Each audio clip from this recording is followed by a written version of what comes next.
BNP ক্ষমতায় এলে ইনকিলাব মঞ্চের মুখপাত্র শহীদ শরীফ ওসমান হাদী হত্যার বিচার করবে বলে প্রত্যয় ব্যক্ত করেছেন দলটির মহাসচিব মির্জা ফখরুল ইসলাম আলমগীর। মঙ্গলবার দিনগত রাতে নিজের ভেরিফাইড ফেসবুক পেজে দেওয়া এক পোস্টে একথা বলেন তিনি। মির্জা ফখরুল পোস্টে লেখেন, আজ ঢাকা এয়ারপোর্টে নামলাম, সঙ্গে আমার স্ত্রী। একটি তরুণ তার স্ত্রীকে নিয়ে এগিয়ে এলো আমার দিকে। স্যার, আপনারা ক্ষমতায় এলে জাস্টিস ফর হাদী। এরপর মির্জা ফখরুল লেখেন, আমি বললাম ইনশাল্লাহ।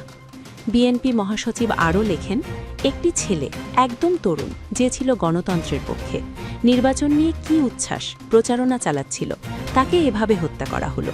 এর বিচার হতেই হবে। মুদাসসির, সাম্য, প্রতিটি হত্যার বিচার হতে হবে এ মাটিতে, ইনশাল্লাহ।